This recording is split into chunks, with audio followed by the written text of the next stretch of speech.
Hello friends, எல்லாருக்கும் வணக்கம். இந்த வாழைக்காயில் ஒரு சிப்ஸ் போடுறது எப்படின்னு பார்க்கலாங்க. வாழைக்காயில் நிறைய மருத்துவ குணங்கள் இருக்குது பாருங்கள். இப்போ இந்த வாழைக்காயில் நிறைய நார் சத்து இருக்குது.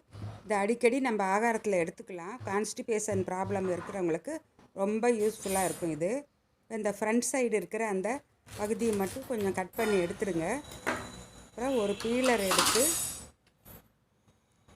இது மாதிரி ஒரு பீலர் எடுத்துக்கோங்க. அதில் மேல் தோலை மட்டும் க்ரீன் கலராக இருக்கிற அந்த மேல் தோலை மட்டும் கம்ப்ளீட்டாக ரிமூவ் பண்ணிடணும். இந்த வாழைக்காய் மேல் தோலை ரிமூவ் பண்ணிவிட்டு நம்ம சிப்ஸ் போடுறது பார்க்கலாம். நிறையா மருத்துவ குணங்கள் இருக்கிற இந்த வாழைக்காய்க்கு நம்ம இந்தியாவில் நிறைய முக்கியத்துவம் கொடுத்துருக்காங்க. எந்த ஒரு ஃபங்க்ஷன் இருந்தாலும் வாழைக்காய் இல்லாமல் எந்த ஃபங்க்ஷன் இருக்காது, வாழை மரமும் இல்லாமல் இருக்காது. என்ட்ரன்ஸ்லேயே வாழை மரம் கட்டி வச்சுருப்பாங்க. அவ்வளோ மருத்துவ குணங்கள் இருக்குது. இதில் vitamin A, vitamin B, vitamin K சத்து அதிகமாக இருக்குங்க. பொட்டாசியம், மெக்னீஷியம் நிறையா இருக்குது. இது அடிக்கடி ஆகாரத்தில் நீங்கள் ஏதோ ஒரு வகையில் சேர்த்திக்கலாம். க்ரீன் கலர் ஸ்கின்னை மட்டும் ரிமூவ் பண்ணிவிடுங்க. ஃபுல்லாகவே ஸ்கிப் பண்ணாமல் பாருங்கள். நிறையா டிப்ஸ் இங்கே சொல்லியிருக்கேன். இந்த மாதிரி வாழைக்காய் மேலே இருக்கிற ஸ்கின்னை கம்ப்ளீட்டாக ரிமூவ் பண்ணிவிடுங்க. இந்த வாழைக்காய் சீவுற ஒரு கட்டையில் இது மாதிரி மெட்டல்லையும் கிடைக்குது, அது மாதிரி கட்டையிலையும் கிடைக்கும். அதில் சீவுற பகுதியில் நல்லா ஒரு குக்கிங் ஆயில் இல்லை தேங்காய் எண்ணெய் எது வேணால் நீங்கள் தடவிக்கலாம். நல்லா தடவிட்டால் உங்கள் கையிலையும் பிசுக்குன்னு ஒட்டாது, அந்த கட்டையும் கருப்பாகாமல் இருக்கும். அப்புறம் பாருங்கள், இந்த வாழைக்காயை இது மாதிரி வச்சு நல்லா அழுத்தி தேய்ச்சிக்குங்க. நான் எப்படி உங்களுக்கு சீவுறது உங்களுக்கு காமிக்கிறேன் பாருங்கள். நல்லா அழுத்தம் கொடுத்து தேய்ச்சிங்கன்னா உங்களுக்கு நல்லா மெல்லிஸாக விழுகும். இது மாதிரி வாழைக்காயை நல்லா மெல்லிஸாக சீவி கம்ப்ளீட்டாக எல்லா காயுமே சீவி எடுத்துக்கலாம். வாழைக்காயில் நிறையா நார் சத்து இருக்குது. கான்ஸ்டிபேஷன் ப்ராப்ளம் இருக்கிறவங்க வாரத்தில் 2 நாள் கூட இந்த மாதிரி வாழைக்காயை நீங்கள் பொரியலாகவும் செஞ்சு சாப்பிட்லாம், மோர் குழம்புலையும் போட்டு சாப்பிட்லாம். அடிக்கடி சேர்த்துனீங்கன்னா அந்த கான்ஸ்டிபேஷன் ப்ராப்ளமும் உங்களுக்கு கம்ப்ளீட்டாகவே போயிடும். பாருங்கள், இது மாதிரி எல்லாமே இந்த வாழைக்காயெல்லாம் நல்லா சீவி இது மாதிரி நல்லா சீவி எடுத்து வச்சுருக்கு. இது ஒரு 2 டேபிள் ஸ்பூன் அளவுக்கு தண்ணியில் கொஞ்சம் மஞ்சத்தூள் போட்டுக்கலாம். வீடியோ ஃபுல்லாக ஸ்கிப் பண்ணாமல் பாருங்கள். உங்களுக்கு இந்த கடையிலெல்லாம் போடுற வாழைக்காய் சிப்ஸ் மாதிரி நம்ம உங்களுக்கு போட்டு காமிக்கிறேன். இந்த டிப்ஸ் எல்லாம் உங்களுக்கு ஃபுல்லாகவே உங்களால் பார்க்க முடியும். அப்போ தான் அதில் பாருங்கள், இந்த அரை டீஸ்பூன் அளவுக்கு உப்பு, தண்ணியில் உப்பு மஞ்சத்தூளும் கலந்து வச்சுக்கலாம். நல்லா கலந்து இப்படி வச்சுக்கோங்க, உப்பு கரையிற அளவுக்கு. இப்போ இது எண்ணெய் நல்லா காய வச்சுருக்கேன் கடாயில். பார்த்துக்கலாம் நல்லா காஞ்சிடுச்சான்னு. எண்ணெய் நல்லா காஞ்சிடுச்சு. இப்போ அடுப்பை நான் நல்லா ஹையில் தான் வச்சுருக்கேன். நல்லா எண்ணெய் காஞ்சி இருக்கணும் இதுக்கு. இதில் இந்த வாழைக்காயை நம்ம சீவி வச்சுருக்கிறத அப்படி போட்டுக்கலாம். எண்ணெய் நல்லா சூடான அப்புறம் தான் போடணும். அடுப்பை நீங்கள் குறைக்கவே வேண்டாம், இந்த மாதிரி ஹைலியே இருக்கட்டும். நல்லா கிறிஸ்பி ஆகும். அப்போ வாழைக்காய் சீவுறப்ப இந்த காம்பு மாதிரி இருக்கிற பகுதியை நீங்கள் கட் பண்ண வேண்டாம். ஃப்ரண்ட்டில் இருக்கிற அந்த ஒரு போர்ஷனை மட்டும் கட் பண்ணிவிட்டு நீங்கள் சீவுங்க. இது இருந்ததுன்னா உங்களுக்கு பிடிச்சிக்கிட்டு சீவுறதுக்கு ரொம்ப ஹெல்ப்பாக இருக்கும்.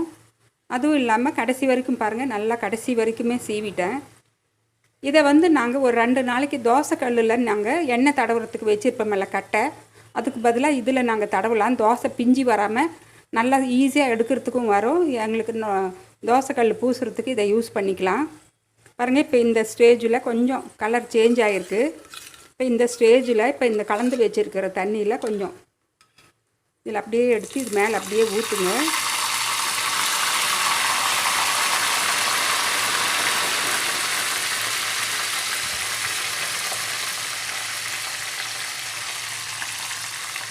எண்ணெயெல்லாம் எதுவும் வெடிக்காது, கொஞ்சம் சவுண்டு தான் வரும் உங்களுக்கு. இதை அப்படியே திருப்பி போட்டுக்கலாம்.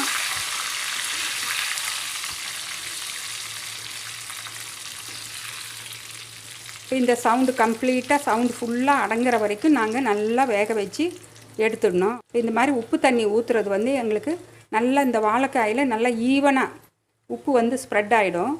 சாப்பிட்றதுக்கு நாங்கள் தனியாக போட்டு கலக்க வேண்டியதில்லை உப்பு.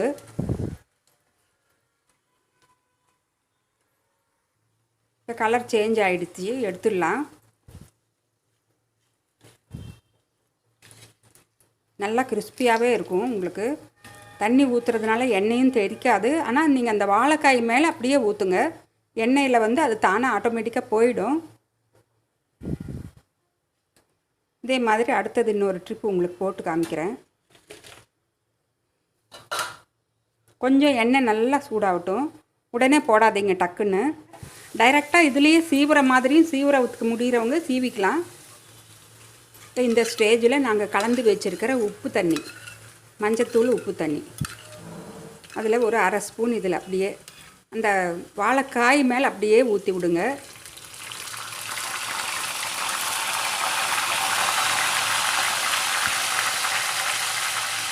இப்போ பாருங்கள் எண்ணெய் வெடிக்கலை.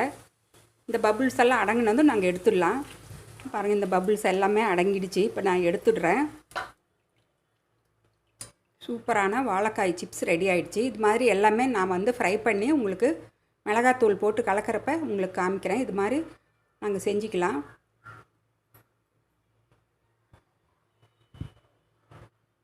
நல்லா கிறிஸ்பியாக வந்திருக்கு. உப்பெல்லாம் ஒரே ஈவனாக எல்லாம் ஒன்று டேஸ்ட் பண்ணி பார்த்தா உங்களுக்கு தெரியும், ஈவனாக கலந்துருக்கு.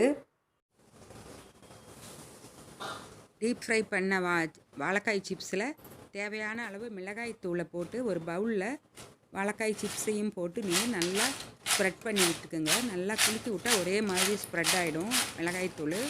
நல்லா ஹைஜீனிக்காக வீட்லேயே நாங்கள் வாழைக்காய் சிப்ஸ் இப்போ ரெடி பண்ணிட்டோம். நல்லா கிறிஸ்பியாக இருக்கும், நல்லா டேஸ்ட்டாகவும் இருக்கும்.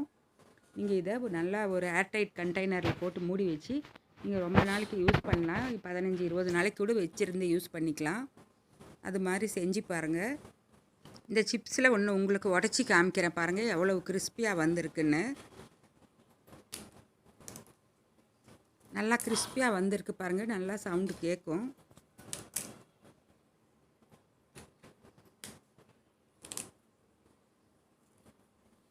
இது மாதிரி நீங்கள்லாம் செஞ்சு பாருங்கள். செஞ்சு பார்த்து உங்கள் ஃபீட்பேக்கை எனக்கு கமெண்ட்ஸ் போடுங்க. மறக்காமல் உங்கள் ஃப்ரெண்ட்ஸ் ஃபேமிலிக்கும் ஷேர் பண்ணுங்கள். அவங்களையும் சப்ஸ்கிரைப் பண்ணி பெல் பட்டனை கிளிக் பண்ண சொல்லுங்கள். நான் மறுபடியும் அடுத்த ஒரு இன்ட்ரெஸ்டிங்கான வீடியோவில் சந்திக்கிறேன். பாய்.